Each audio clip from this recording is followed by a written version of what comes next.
¿Cómo nos fue con los conjuntos, con los axiomas y teoremas? Espero que bien. Ahora trabajaremos lo que es el tema del cálculo de probabilidades y vamos a hablar específicamente de la regla de Laplace o de la probabilidad a priori. La fórmula va a ser siempre la misma. En el numerador, los casos favorables y en el denominador, los casos posibles. Vamos a hacer los ejemplos para que esto quede mucho más claro. Empezamos con nuestro ejemplo número 1 que me dice cuál es la probabilidad de lanzar un dado y que me salga el número 2. Si yo me acuerdo de un dado, sé que tiene 6 lados y que está numerado del 1 al 6. De los números 1, 2, 3, 4, 5 y 6, ¿cuántas veces se repite el 2? Solamente una. Por eso, en casos favorables voy a tener un 1 para la parte del numerador. Y en la parte del denominador de casos posibles tendría el 1, el 2, el 3, el 4, el 5 o el 6 lados posibles que tiene el dado de que salga este valor.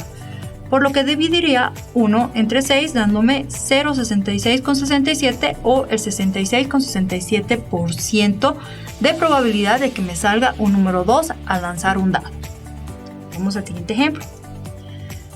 En este caso me dice cuál es la probabilidad de lanzar un dado y que salga un número par. ¿Cuántos números pares yo tengo en un dado? Tendría como resultados el 2, el 4 y el 6. En este caso tengo 3 posibles resultados o 3 casos favorables dentro de un dado normal que me salga un número par. En el denominador, como casos posibles, yo tengo los 6 lados de mi dado, por lo tanto se queda en el denominador el 6. Hago la división de 3 entre 6 y me sale que tengo el 50% de probabilidad de que me salga un número par al lanzar un dado. Finalmente, voy a entender de que me dice probabilidad de lanzar un dado y que salga un número menor que 5. No menor o igual que 5, menor que 5. Entonces, antes de llegar a 5 tengo que detenerme.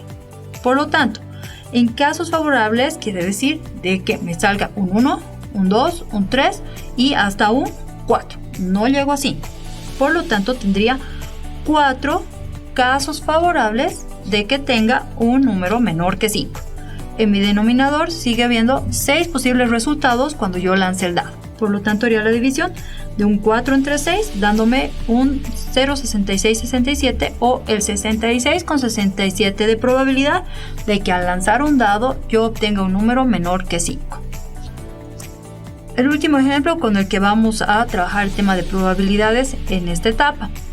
Vamos a tener un espacio muestral que va a estar conformado por los números 1, 2, 3, 4, 5 y 6.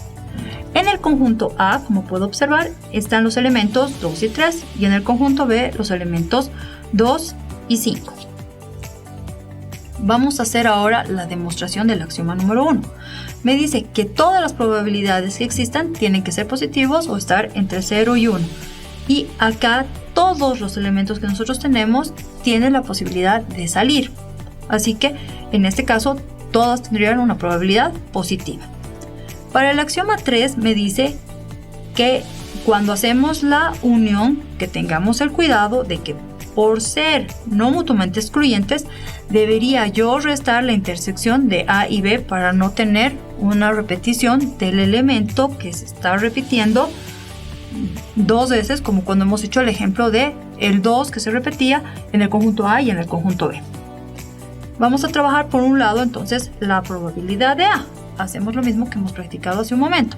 Tengo 2 elementos de un total de 6 elementos, por eso me sale 2 sextos. Para la probabilidad de B tengo 2 elementos de un total de 6 elementos, 2 entre 6. Cuando yo hago la probabilidad de A intersección B, solamente voy a tener un elemento que se está repitiendo tanto en A como en B. Eso equivale a un sexto, un elemento de un total de 6 elementos.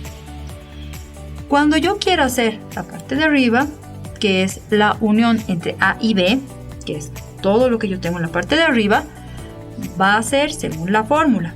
La probabilidad de A, que lo he calculado como 2 sextos, que está por acá, más la probabilidad de B, que lo he calculado por acá, otros 2 sextos, y menos la probabilidad de A a la intersección B. este de acá. ¿Por qué? Porque lo estaría repitiendo 2 veces. Estoy restando una para evitar cometer ese error. Cuando yo haga la suma de todos estos elementos, me va a quedar 3/6 o el 50%. El último axioma que quiero demostrar es, para calcular la probabilidad del espacio muestral, lo que no es en el evento A y B va a ser el complemento que yo estoy buscando. Lo que no está al interior de A y B va a ser el complemento en este caso. Por lo tanto, tengo 1, 2, 3 elementos de 6 en total que estarían fuera de A y B. Como yo ya he calculado A unión B, que es también 3/6, lo voy a copiar por acá. Al hacer la suma me saldría 6 entre 6, que equivale a 1. Espero que todo esto te haya servido y que esté quedando mucho más claro. Nos queda un último video para que puedas ver este ejemplo mucho más claro. Nos vemos en la siguiente.